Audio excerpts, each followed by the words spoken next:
Hi everyone, good to see you all. We are here today with George from Ranger Chocolate up in Portland. George, good to have you here. How are you? Great. Hi, Doreen. It's so nice to be here. I appreciate your time today. Thank you. Yeah. So tell us a little bit about what's been happening. You guys are in a new space, so tell us about that. It's been a very exciting past year for Ranger. We have been focused on developing a brand new facility for many, many months, and we're finally in and operating almost at full capacity, new full capacity, which is physically more than double our footprint. So there's a big investment in terms of thinking about the future.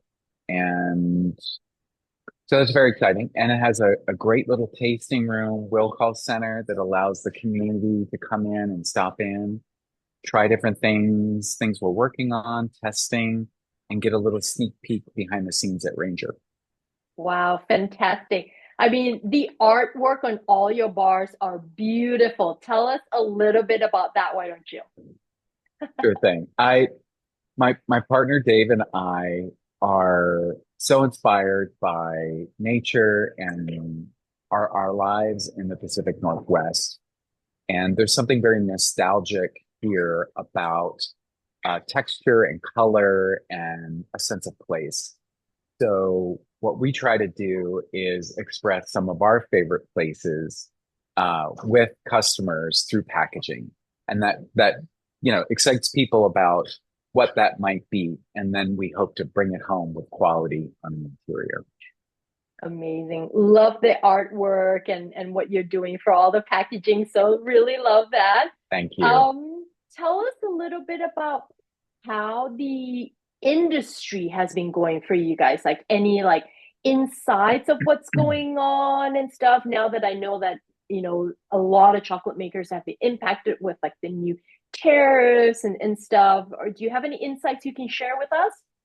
Sure. I think that the past decade's been quite the roller coaster for our industry. And when I say our industry, I'm really talking about a very small section of a massive global uh, industry. And so for us small makers, it's a lot of mom and pop shops that are really trying to take a lot of care and sensitivity to the industry and the growers and the makers. But there's all these other people in between that allow us to do this incredible thing to make these phenomenal chocolate bars for everybody. So I think what's happened is we've seen these incredible moments of success, and then the pandemic happened, of course, and that just torched reality for everybody. And then there are issues with some of the places where cacao is growing, so that jumbled the industry all over again. And what's happened is that's made some impacts on the cost of, how much is a cocoa bean today? So sometimes it's not only doubled, tripled, quadrupled, just your core pricing.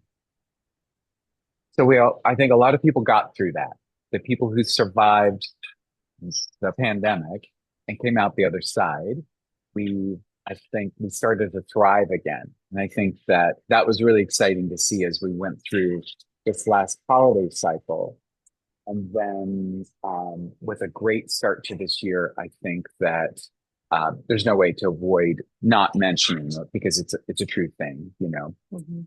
Cacao isn't grown in the United States. If it is, it's very small. There's no way to support the industry. So then we have tariffs that are now impacting everybody, and that includes the equipment we purchase. That includes the cocoa beans that go into the products. It includes the sugar. So across the board, our little sliver of this industry um, that everybody puts so much time and care into is really getting hammered pretty hard. And depending on where your beans are coming from, that hit can be even bigger. So I think that we're seeing some disruption in terms of people being able to maintain their products. Uh, we've seen beans just be gone. Like there are no beans. So there's all sorts of Mhm. weird. things happening, but I think overall we're very optimistic about the future. There's a lot of amazing people holding on, getting through this together, and we're excited about where we're going. So I think new origins are coming online, interesting flavor profiles, and um, we're excited to see where the year takes us. Wow, that's really exciting, George. And I know that we're also, talking about like new origins and new regions. We actually have a bar that we're going to be tasting together, which is very new for you as well. So we'll have you talk Yeah. about that in a little bit. So let's switch gears now. Let's talk about Okay. the four bars. Yeah. Which is the first bar that you would like everyone to taste first? Our number one, which is our very first bar we ever made, is Tumbas. Okay, tell us about the So region. Yeah. yeah. So Tumbas is northern Peru, almost to Ecuador. Mhm. And it is, it's a special bean in origin for me because, at the beginning of Ranger's existence, flew to Peru, tried and tasted all sorts of things. And Tumbas just really was um, a special bean that was just, it like hit all these notes. So I feel like it's one of those crowd pleaser bars, but it's really good. So it's creamy, it's slightly floral, it's slightly nutty. It goes well with all sorts of things if you like to pair chocolate. But we always say it's like your best friend. It's your BFF chocolate. Love Yeah. it. Love it. Cool. Thank you for that one. And then what's the next one that you're gonna take us through? The Solitrol is kind of my other kind of origin story favorite from back in the day as well. So Solitrol, we went to that town and they were so gracious. We had we had to break bread with the mayor and the whole town came together. It was really an uplifting, emotional story for us. And that being, it's really interesting. So it's a little bit more tannic. Um, and it's probably the most tannic chocolate bar that we make.